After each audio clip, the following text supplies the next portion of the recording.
Pembangunan proyek ambisius Ibu Kota Nusantara atau IKN di Kalimantan Timur yang digadang-gadang di era Presiden ke-7 RI, Joko Widodo, diprediksi akan mangkrak karena efisiensi anggaran oleh Presiden Prabowo Subianto. Hal ini terjadi setelah Presiden Prabowo mengeluarkan Instruksi Presiden Nomor 1 Tahun 2025 tentang efisiensi belanja APBN dan APBD untuk mendukung pelaksanaan program makan bergizi gratis.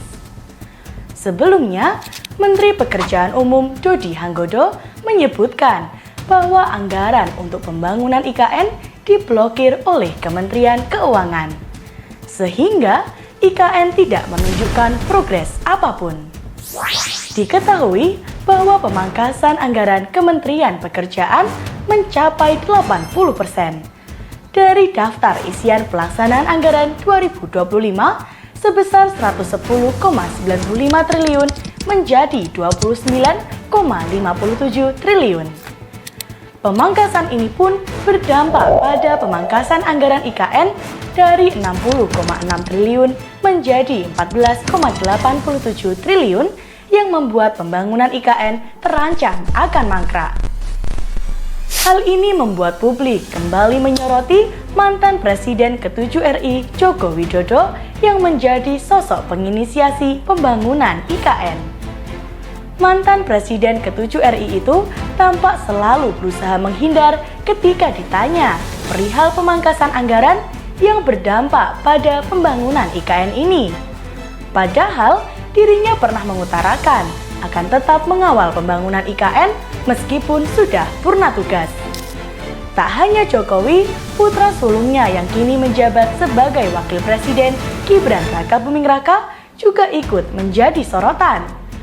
Pernyataannya dalam debat Cawapres pada 22 Desember 2023 di Jakarta Convention Center kembali diperbincangkan publik. Saat itu, Gibran menyampaikan bahwa pendanaan pembangunan IKN lebih banyak menggunakan dana dari investasi asing maupun dalam negeri daripada APBN. Hanya sekitar 20% dari APBN dan sisanya berasal dari investasi. Hal ini kemudian menjadi perbincangan netizen di media sosial.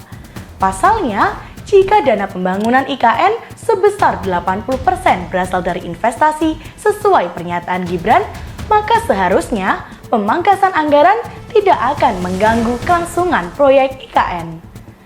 Saat ini, pembangunan IKN telah memasuki tahap kedua, yang mencakup pembangunan ekosistem yudisial dan legislatif beserta infrastruktur pendukungnya. Meski menghadapi tantangan anggaran, Menteri Koordinator Bidang Infrastruktur dan Pembangunan Kewilayahan, Agus Harimurti Yudhoyono atau AHY, menegaskan bahwa proyek ini tetap berlanjut dengan sejumlah penyesuaian strategis. Menurut AHY, IKN masih menjadi bagian dari prioritas nasional. Nah, sekarang kita tunggu saja apakah akan berlanjut atau mangkrak sesuai dengan prediksi.